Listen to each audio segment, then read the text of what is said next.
Good day everyone! For today's video, we're going to share with you what we have chosen among the 5 types of cooperatives, and also a brief description of the identified types of cooperatives, the challenges facing the identified types of cooperatives, and lastly, the group recommendations to address the challenges. But before that, we, the Group 1, will going to introduce ourselves individually. So I am Crissa Reyes. I am MONARES. My name is SAMANTHA. Hi, I am ISSHI Romero. My name is DAPHTNY ESCALANTE. My name is JASMINE CABASA from BSBA 3A.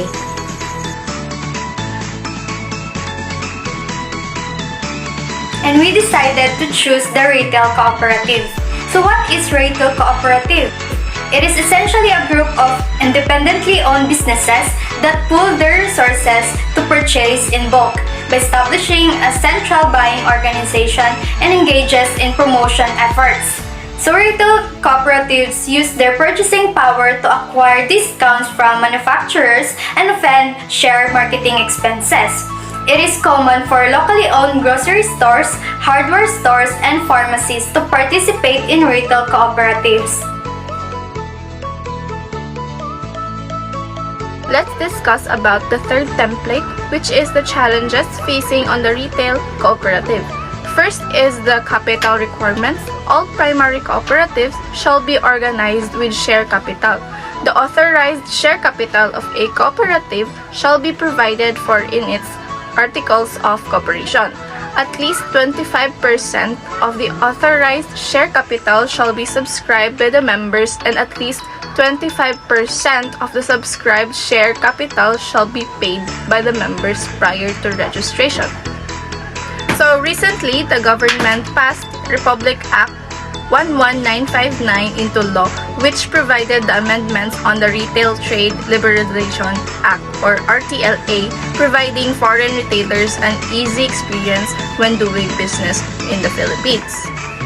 So under the RTLA, the minimum paid up capital for foreign retail investments has been reduced to 25 million pesos from the previous US $2.5 million. So along with the reduction of the paid up capital requirement for foreign retailers in the Philippines, RA 11595 also revised and removed several restrictions and documentary requirements to further open investments in the Philippines. So my topic is all about the leadership of a board of directors. So a board of directors handle a difficult set of responsibilities, needing to remain loyal to a business and ensure that it is performing for stakeholders while not exercising direct control over the business function. So first, we have 5 challenges of a board of directors. First is we have guiding business communication. In guiding business communication, it is changing information between employees and management. The employees and management interact with one another through effective communication to accomplish organizational goals. It aims to reduce errors and enhance organizational procedure. Next is we have balancing risk and opportunity. In balancing risk and opportunity, the board of directors need to be able to evaluate what may present opportunities and what may present risks for the business. To provide the best insight possible, board of members should have at least a broad understanding of what risks the business faces operationally, strategically, and financially. This is important because you need to minimize risk. Risk can be a source of opportunity as well as a source of loss. Risk management is as much about minimizing opportunities as it is about minimizing negative consequences. The third challenge is follow board duties. In following board duties, every board of directors is responsible for strategic governance and oversight, serving the organization stakeholders. We have managing budget, setting policies, overseeing personnel, setting goals, and last is measuring goals and achievements. The fourth challenges is we have managing board CEO communication. So in managing board CEO communication, in order to provide the best governance possible, the board should regularly keep in touch with the CEO and other executive staff. So the board should be willing to provide more than just light oversight and ideally well-offered guidance or pushback on CEO decision if they feel the business isn't performing well for stakeholders. Last challenge is we have shareholder activism.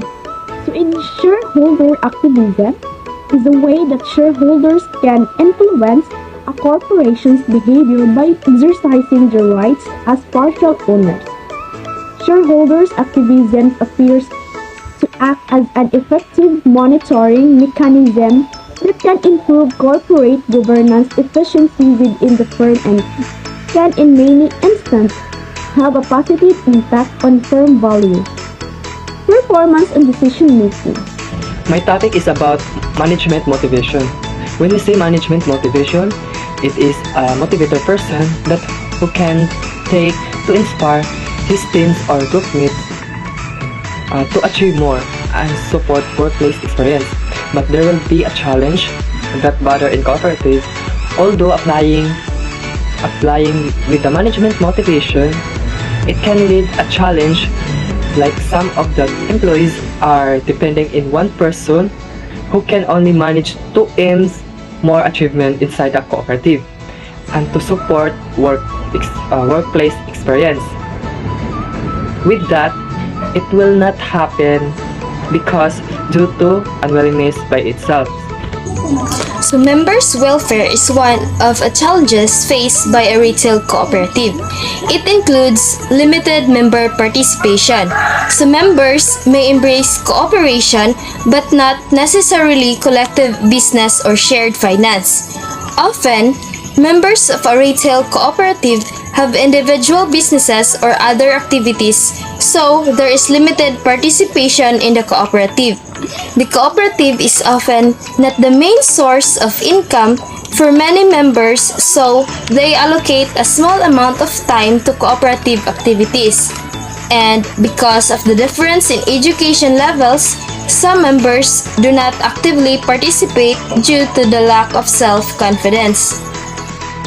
So number 5 is products and services. A huge increase in the number of people changing their buying habits for health and environmental reasons. So there are many people who are vegetarians and who have a concern for the global environmental crisis. And these are two of the challenges in the products facing by retail cooperatives. Government regulation.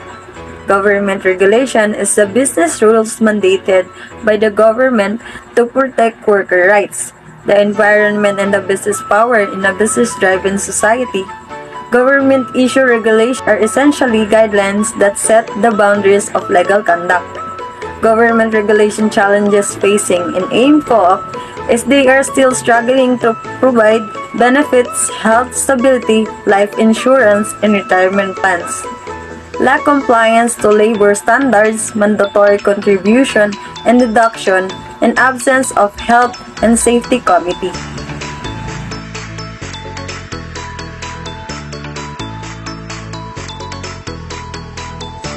The amendments made to the RTLA as amended by RA 11595 are as follows. The categories for pre-qualification were removed and the minimum paid of capital for a foreign retailer is reduced to 25 million pesos. The minimum investment per store requirement is reduced to 10 million pesos per store, which shall include the gross assets, tangible or intangible. The Department of Trade and Industry or DTI, the Securities and Exchange Commission or SEC, and the National Economic and Development Authority or NEDA shall review the amount of required minimum paid up capital of foreign retailers every 3 years. So, the requirement for the public offering of shares within 8 years from the start of operations is removed. Foreign retailers must comply with the applicable provisions of the Labor Code in determining the non-availability of a competent able and willing Filipino citizen before employing the services of a foreign national. So foreign retailers are encouraged to have a stock inventory of products made in the Philippines. Penalties for violation of the provisions provided in the law were reduced. Violators shall be punishable by imprisonment of not less than 4 to 6 years and a fine of not less than 1 million pesos but not more than 5 million pesos. We have recommendations. So, in leadership of board of directors, communication, risk, management, fiduciary duties, and shareholders activism can present serious challenges for any businesses. And as a result, board members need to be prepared to face it. The best thing of recommendation to addressing those challenges facing in cooperative is that be a teamwork to confront of these challenges that can bother. It must have to highlight our teamwork for the institution so that it will be as guidelines. That is why a cooperative will make a better version that everyone are motivate themselves, especially during at work. Recommendation. As a result, members of the retail cooperatives should create additional aisle sections for meat-free products, and they should also purchase more eco-friendly products to sell in grocery stores or convenience stores. Solve the challenges of members' welfare, a retail cooperative should do the following recommendations. Number 1. Keep members engaged by offering them perks and deals like exclusive discounts. Number 2. Hold regular meetings in order to discuss the store's operations and give everyone a voice in decisions made about it. Number 3. Give members a training and education program in order to learn how to actively participate in the management of the retail cooperative and improve their understanding on the rules.